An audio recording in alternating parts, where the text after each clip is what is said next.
Hello everyone. So നമുക്കറിയാം our exams are around the corner അല്ലേ. അപ്പോൾ ഈ ഒരു സമയത്ത് നമ്മൾ എല്ലാവരും ഇങ്ങനെ ബുക്സ് ഒക്കെ ഇങ്ങനെ ഗ്രാബ് ചെയ്തിട്ട് ഫ്ലിപ്പ് ചെയ്തിട്ട് ഇങ്ങനെ മറിച്ചുകൊണ്ടിരിക്കും. ഏത് പഠിക്കണം എവിടെ നോക്കണം എന്നുള്ള മൊത്തം കൺഫ്യൂഷനിലായിരിക്കും ഇരിക്കുന്നത്. അപ്പോൾ ദാ ഈ ടൈമിൽ ഞാൻ പറയാൻ പോവാണ് നമ്മളെ സോഷ്യൽ പേപ്പേഴ്സ് നോക്കിയാൽ നിങ്ങൾക്ക് ലാസ്റ്റ് പേജിലായിട്ട് ഒരു മാപ്പ് കാണാൻ പറ്റില്ലേ. അപ്പോൾ ഈ ഒരു മാപ്പിൽ നിന്ന് ചോദിക്കാൻ പോകുന്നുള്ള മോസ്റ്റ് ഇമ്പോർട്ടൻ്റ് ആയിട്ടുള്ള questions from the most important chapters and from which all subjects എന്ന് ഞാനിപ്പോൾ പറഞ്ഞു തന്നാൽ എന്ത് സുഖമായിരിക്കില്ല പഠിക്കാൻ. അപ്പോൾ അതാ നോക്കിക്കോ, പെട്ടെന്ന് തന്നെ നിങ്ങളുടെ നോട്ട്ബുക്സ് ഗ്രാബ് ചെയ്യുക, എൻഡ് വരെ അറ്റൻഷനിൽ തന്നെ കേട്ടിരിക്കുക.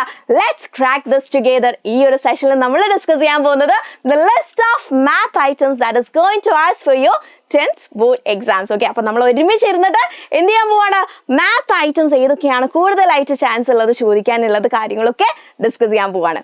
ഓക്കെ, അപ്പോൾ ലെറ്റ്സ് സീ. അപ്പം നമ്മൾക്ക് മെയിൻലി മാപ്പ് ചോദിക്കുന്നത് ഒന്ന് സോഷ്യൽ നോക്കുകയാണെങ്കിൽ എക്കണോമിക്സിൽ നിന്നും പൊളിറ്റിക്സിൽ നിന്നും മാപ്പ് ഇല്ല. സമാധാനമായില്ലേ? അപ്പോൾ രണ്ട് സബ്ജക്ട് നമുക്ക് ജസ്റ്റ് ഒന്ന് തട്ടിയേക്കാം. അപ്പോൾ എവിടെ നിന്നായിരിക്കും മാപ്പ് ക്വസ്റ്റ്യൻസ് ഉണ്ടാവുക? ഒന്ന് ഹിസ്റ്ററിയിൽ നിന്നും ആൻഡ് മറ്റൊന്ന് ജോഗ്രഫിയിൽ നിന്നുമായിരിക്കും. അപ്പോൾ ഹിസ്റ്ററിയിൽ നോക്കുകയാണെങ്കിൽ നമുക്ക് എക്സ്പെക്ട് ചെയ്യാം ഒരു 2 മാർക്സിനുള്ള ഒരു മാപ്പ് ക്വസ്റ്റ്യൻസ് നമുക്ക് ഉണ്ടാവും. ഓക്കെ, 2 മാർക്കിനുള്ള മാപ്പ് ക്വസ്റ്റ്യൻ നമുക്ക് എക്സ്പെക്ട് ചെയ്യാൻ പറ്റുന്നതാണ്. ഇനി ജോഗ്രഫിയിൽ നോക്കുകയാണെങ്കിൽ ജോഗ്രഫിയിലുള്ള map questions it will be around 3 marks. 3 മാർക്സിനായിരിക്കും മാപ്പ് റിലേറ്റഡ് ക്വസ്റ്റ്യൻസ് ജോഗ്രഫിയിൽ ചോദിക്കാം. അപ്പോൾ ഹിസ്റ്ററിയിൽ നിന്ന് ഇനി ഏത് ചാപ്റ്റർ എന്നാണ് പറഞ്ഞു തരട്ടെ? യെസ്, ഹിസ്റ്ററിയിൽ നിന്നും മാപ്പ് ക്വസ്റ്റ്യൻസ് കാണാൻ ചാൻസ് ഉള്ള മേജർ ഇമ്പോർട്ടൻറ്റ് ചാപ്റ്റർ ആണ് നമ്മുടെ നാഷണലിസം ഇൻ ഇന്ത്യ എന്ന് പറഞ്ഞ ചാപ്റ്റർ. ഓക്കെ, അപ്പോൾ ഈ ഒരു നാഷണലിസം ഇൻ ഇന്ത്യയിൽ ഏത് ടൈപ്പ് ഓഫ് ക്വസ്റ്റ്യൻസ് ആയിരിക്കും മാപ്പിന് ചോദിക്കാൻ പോവുക?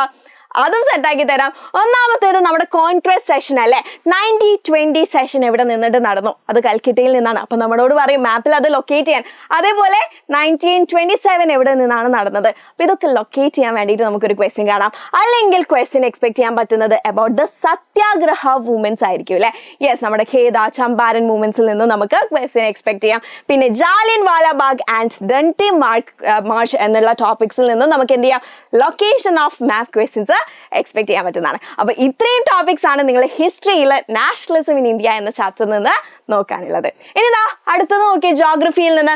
ജോഗ്രഫിയിൽ കുറേ ചാപ്റ്റേഴ്സ് ഉണ്ടല്ലേ. അപ്പോൾ ഈ മൊത്തം ചാപ്റ്റേഴ്സ് നിങ്ങൾ കവർ ചെയ്യണമെന്ന് ഞാൻ പറയുന്നില്ല. മോസ്റ്റ് ഇമ്പോർട്ടൻ്റ്ലി ക്വസ്റ്റ്യൻസ് ചോദിക്കാൻ ചാൻസ് ഉള്ള ഒരു ചാപ്റ്റർ വാട്ടർ റിസോഴ്സസ് ആണ്. രണ്ടാമത്തെ chapter minerals and energy resource ആണ്.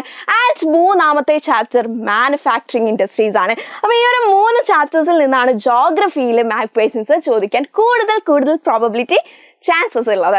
ഓക്കെ, അപ്പോൾ വാട്ടർ റിസോഴ്സസിലേക്ക് നോക്കുകയാണെങ്കിൽ ലൊക്കേറ്റിംഗ് ആൻഡ് ലാബലിംഗ് ഏതൊക്കെ? നമ്മുടെ സലാൽ ഡാം, ടെഹരി ഡാം, അതേപോലെ സർദാർ സരോവർ പ്രൊജക്ട്, ഇതൊക്കെ ലൊക്കേറ്റ് ചെയ്യാൻ വേണ്ടിയിട്ട് നമുക്കൊരു ക്വസ്റ്റ്യൻ എക്സ്പെക്ട് ചെയ്യാം. ഇതൊക്കെ തന്നിട്ടുണ്ട് കേട്ടോ. നിങ്ങൾ എന്ത് ചെയ്യുക, ക്ലാസ്സസിന് ശേഷം കൃത്യമായിട്ട് ആ നോട്ട്സ് ഒക്കെ നോക്കിയിട്ട് പോയിന്റ്സ് ചെയ്താണെന്നുള്ളത് ഒന്ന് മാർക്ക് ചെയ്തിട്ട് നോക്കേണ്ടതാണ്. ഇനി അടുത്ത ചാപ്റ്റർ നോക്കുകയാണെങ്കിൽ മിനറൽസ് ആൻഡ് എനർജി റിസോഴ്സ് ആണ് അല്ലേ. അപ്പോൾ ഇതിൽ നിന്ന് ഏതൊക്കെയാണ് ചോദിക്കുന്നത്? Iron ore mines, coal mines and oil fields, ഓരോ സ്ഥലത്തുള്ളത് എവിടെയൊക്കെയാണെന്നുള്ളത് ലൊക്കേറ്റ് ചെയ്യാൻ വേണ്ടിയിട്ട് നമുക്കൊരു ക്വസ്റ്റ്യൻ എക്സ്പെക്ട് ചെയ്യാം. ഇനി ഇതേ ചാപ്റ്ററിൽ നിന്ന് തന്നെ നമ്മളോട് എന്തും ലൊക്കേറ്റ് ചെയ്യാൻ വേണ്ടി പറയും. പവർ പ്ലാന്റ്സ് അല്ലേ, നമ്മുടെ thermal power plant and nuclear plants ഒക്കെ ലൊക്കേറ്റ് ചെയ്യാൻ വേണ്ടിയിട്ട് ഒരു ക്വസ്റ്റ്യൻ നമുക്ക് എക്സ്പെക്ട് ചെയ്യാൻ പറ്റുന്നതാണ്. ഇനി അടുത്തത് നമ്മുടെ മാനുഫാക്ചറിങ് ഇൻഡസ്ട്രീസിലേക്ക് നോക്കുകയാണെങ്കിൽ മെയിൻലി ലൊക്കേറ്റ് ആൻഡ് ലാബിൽ ഏതൊക്കെയാണ് ചോദിക്കുന്നത്? നമ്മുടെ കോട്ടൺ ടെക്സ്റ്റൈൽ ഇൻഡസ്ട്രീസ്. അതേപോലെ ഏതൊക്കെയാണ് cotton textile industries? Mumbai, Indore, Surat, ഇതൊക്കെ ലൊക്കേറ്റ് ചെയ്യാൻ നമുക്കൊരു ക്വസ്റ്റ്യൻ കാണാം. അല്ലെങ്കിൽ iron and steel plants. Okay, iron and steel plants എവിടെയൊക്കെ ഉള്ളത്? ദുർഗാപൂർ, ബൊക്കാറോ, ജംഷഡ്പൂരിലെ iron and steel plants locate ചെയ്യാൻ വേണ്ടിയിട്ട് നമുക്കൊരു ക്വസ്റ്റ്യൻ കാണാം. അതും അല്ലെങ്കിൽ മറ്റൊരു ക്വസ്റ്റ്യൻ സോഫ്റ്റ്വെയർ ടെക്നോളജി പാർക്സ് അല്ലെ. പല സോഫ്റ്റ്വെയർ ടെക്നോളജി പാർക്സിനെ കുറിച്ച് നമ്മൾ ഡിസ്കസ് ചെയ്തിട്ടുണ്ട്. നോയിഡ, മുംബൈ, പൂനെ, ഹൈദരാബാദ്. അപ്പോൾ ഇതൊക്കെ ലൊക്കേറ്റ് ചെയ്യാൻ നമുക്ക് മാനുഫാക്ചറിങ് ഇൻഡസ്ട്രീസ് എന്ന ചാപ്റ്ററിൽ ഒരു ക്വസ്റ്റ്യൻ കാണാം. അപ്പോൾ ഇത്രയാണ് നമുക്ക് ഈ ഒരു എക്സാമിൽ നിങ്ങൾക്ക് മാപ്പ് ക്വസ്റ്റ്യൻസിൽ എക്സ്പെക്ട് ചെയ്യാൻ പറ്റുന്ന ഒരു ക്വസ്റ്റ്യൻ. അപ്പോൾ ഉറപ്പിച്ച 5 മാർക്ക് ഇനി നമ്മുടെ കയ്യിൽ. Okay, then bye. Thank you.